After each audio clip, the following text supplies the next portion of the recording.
Hello students, this is class 6 and now we are continuing our chapter number 1st of physics, which name is motion and measurement of distance. So here our topic, so from today we are going to start our topic which name is motion is relative phenomenon. सो जो motion है वो किस तरीके से मतलब कि relative phenomenon में work करता है, इसके अकॉर्डिंग वो वर्क करता है। जैसे कि हम लोग इस पिक्चर में देख सकते हैं स्टूडेंट्स, यहाँ पर एक बच्चा है वो जो गाड़ी चला रहा है और जो उसकी मदर है वो साइड में बैठी हुई है। तो ये गाड़ी किस मतलब कि मूवमेंट पे मतलब कि डिपेंड करता है कि जो उसके सामने अगर कोई ट्री आता है या फिर कुछ भी कोई ऐसा स्टोन आ जाता है तो उसके अकॉर्डिंग जो उसकी गाड़ी की मूवमेंट है वो क्या होने लगेगी, कम ज़्यादा होने लगेंगी। ओके, सो ये डिपेंड करता है किस पे। अब यहाँ पर इसको अगर ब्रेक लगाना है तो ये जब ब्रेक लगाएगा तो गाड़ी की मोशन कम ज़्यादा होगी, यानी कि उसकी स्पीड कम ज़्यादा होगी। तो यहाँ पर देखो ये जो गाड़ी है वो सफ़र कर रही है, वो आगे बढ़ रही है, मूवमेंट कर रही है, बट इसका जो मूवमेंट है वो कम्प्लीटली किस पे डिपेंड है, इस बॉय पे डिपेंड है। जबकि जो उसकी जो मदर है वो स्ट्रेट बैठी हुई है, इसमें कोई चेंजेस नहीं आया है। सो देखते हैं हम लोग यहाँ पे मतलब कि चैप्टर को पढ़ते हैं और उसको समझते हैं। So a mother and her daughter are riding a toy car. तो यहाँ पर जो उसकी मम्मी है और जो उसकी मतलब मम्मी है और जो उसकी बच्ची है वो कार को राइडिंग कर रहे हैं। राइडिंग मीन्स कार चला रहे हैं। The position of the mother with respect of her daughter in a car is not changing with time. तो देखो यहाँ पर अगर हम लोग बात करें उसकी मम्मी की, तो टाइम के अकॉर्डिंग उसकी जो मम्मी है उसकी चेंज मतलब कि जो उसकी पोजीशन है वो चेंज नहीं होगी, but her position is changing with respect to trees and bushes around। But जो बच्ची है उसकी जो पोजीशन है वो चेंज होंगी ट्री और बस के मतलब कि जैसे उसके सामने जो भी सिचुएशन आएंगे उसके according. If we consider the bus as a fixed point then both same moving. और अगर हम लोग ऐसे सोचें कि जो बस है वो मतलब कि एक फिक्स टाइम पर यहाँ पे लगी हुई है, तो हम लोग को ये देखेंगे कि दोनों ही मोशन मतलब मूव करे। जैसे कि यहाँ से अगर कोई बस गई और ये कार आ रही है तो हम लोग क्या सोचेंगे कि दोनों ही अपनी जगह में क्या कर रही है, मूव कर रही है, एक दूसरे को क्रॉस कर रहे हैं जब। So both are the state of motion with respect of her surrounding, but mother is in a state of rest with respect to her daughter. तो यहाँ पे दोनों ही चीज़ मोशन कर रही है, मूवमेंट कर रही है, बट जो मदर है वो मतलब कि एक प्लेस पर बैठी हुई है, उसमें कोई चेंजेस नहीं दिखाई दे रहे हैं। दिस स्टेट ऑफ रेस्ट और motion is a relative term which is predicted according to the reference point of observe. So we can say that the motion is the change in position of an object with the respect of some fixed point। तो यहाँ पर अगर हम लोग बोल सकते हैं students की जो मोशन है वो चेंज होता रहेगा पोजीशन के अकॉर्डिंग। ओके, जबकि जो वहाँ पे जो दूसरा बंदा बैठा हुआ है उसमें कोई भी चेंजेस नहीं आएंगे।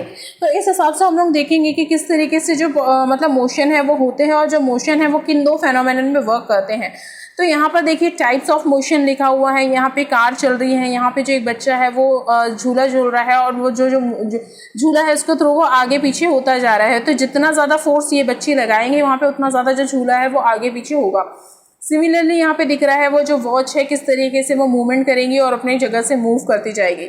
यहाँ पे एक बच्चा है जो यहाँ पे स्लाइडर बना हुआ है, स्लाइड कर रहा है और किस तरीके से वो ऊपर से नीचे में आ रहा है। सो यहाँ पे अलग अलग टाइप के मोशंस बताए गए हैं। तो हम लोग यहाँ पे पढ़ने वाले हैं टू टाइप्स ऑफ, तो स्टूडेंट्स हम लोग यहाँ पे पढ़ने वाले हैं 3 types of motion. First is rectilinear motion, second is curvilinear motion and third is random motion. So rectilinear motion क्या होता है स्टूडेंट्स, नाम से ही समझ में आ रहा है, जो कि एक स्ट्रेट लाइन पर चलता हो। जैसे कि ये देखिए बस एक स्ट्रेट लाइन पर चल रही है, ये दिस इज एलिवेटर मतलब कि ये एक लिफ्ट है जो ऊपर जाएगी मतलब कि स्ट्रेट लाइन पर चलेगी। So which is called the rectilinear motion. Okay, and the second is curvilinear motion. Curvilinear motion दिख रहा है स्टूडेंट्स, ये देखिए ये राउंड में किस तरीके से, जैसे ये जो कार चल रही है जब एक कर्व आ रहा है तो वो किस तरीके से राउंड हो रही है। ये बच्ची है यहाँ से किस तरीके से कर्व बनाते हुए लोग मतलब मोशन कर रहे हैं। सो यही चीज़ इसमें बताई गई है। सो देखते हैं, देखिए रेक्टिलाइनर मोशन क्या होता है। एक्चुअली मैंने आपको बता तो दिया है बट फिर भी इसको वर्ड टू वर्ड पढ़ के देख लेते हैं। The motion of a body along a straight line is called the rectilinear motion. मतलब कि बॉडी का कोई भी इस तरीके का मोशन जो मतलब एकदम स्ट्रेट हो उसे ही क्या कहा जाता है, रेक्टिलाइनर मोशन कहा जाता है। फॉर एग्जाम्पल मोशन ऑफ बस अलोंग स्ट्रेट लाइन, जैसे कि जो बस है जब वो सीधे रास्ते में चलती है तो उसे मोशन मतलब कि उस टाइप का मोशन रेक्टिलाइनर मोशन कहलाता है। Motion of elevator in a building, तो जैसे जो बिल्डिंग्स में जो बड़ी बड़ी जो बिल्डिंग्स होती हैं वहाँ पे लिफ्ट लगी होती है, मॉल होते हैं वहाँ पे लिफ्ट लगी होती है, तो वो जो एलिवेटर है जो स्ट्रेट लाइन पे चलते हैं उसे क्या कहा जाता है, एलिवेटर, मतलब कि उसे भी रेक्टिलिनियर मोशन कहा जाता है। Motion of the bullet fired from a gun, जैसे कि जो बंदूक की जो गन है वो कहते हैं मतलब स्ट्रेट निकलती है, तो उससे भी कौन सा मोशन कहा जाएगा स्टूडेंट्स, उसे भी रेक्टिलिनियर मोशन कहा जाएगा। Okay, the second is the, hope आप लोग रेक्टिलिनियर मोशन ऐसे समझ गए होंगे, मतलब कि जो जिसका जो मूवमेंट है वो कंप्लीटली स्ट्रेट होता है उसे ही क्या कहा जाता है, रेक्टिलिनियर मोशन कहा जाता है। Now the second is curvilinear motion. What is curvilinear motion, देखते हैं यहाँ पे। कर्व, नाम से ही समझ में आ रहा है ऐसा मोशन जो कर्व लेते हुए अपने मतलब कि जो अपने पाथ से अपनी जो डिस्टेंस है उसको कवर करे, that's called the curvilinear motion. So curvilinear motion में क्या लिखा गया, the motion of a body along a curved path is called the curvilinear motion. मतलब कि ऐसा मोशन जो कर्व लेते हुए अपनी बॉडी के अपने पाथ से जो डिस्टेंस कवर करता है उसे कर्विलिनियर मोशन कहा जाता है। The motion of a car along a curved road and the motion of a child sliding down are example of curvilinear motion.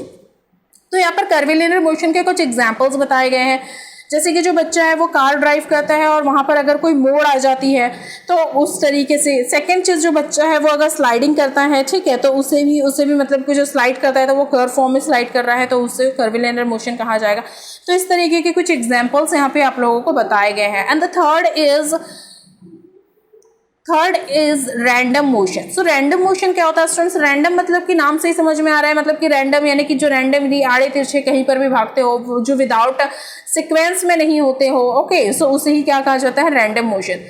The translatory motion of the body which keeps changing its direction is called the random motion. मतलब कि जहाँ पर जो body है वो इधर उधर कहीं पर भी मूव करके क्या होता है कि जो डिस्टेंस है उसको कवर कर ले तो उसे ही क्या कहा जाता है, रैंडम मोशन कहा जाता है। The motion of a football is a play ground are a few examples of the random motion. तो यहाँ पर देखिए कुछ एग्जाम्पल्स यहाँ पर दिए गए हैं, जैसे कि ये इस तरीके का एक एग्जाम्पल है, यहाँ से इस तरीके से मतलब कर्व बनाते हुए आड़ा तिरछा, कभी स्ट्रेट जा रहा है कभी आड़ा तिरछा जा रहा है, तो that's called the random motion.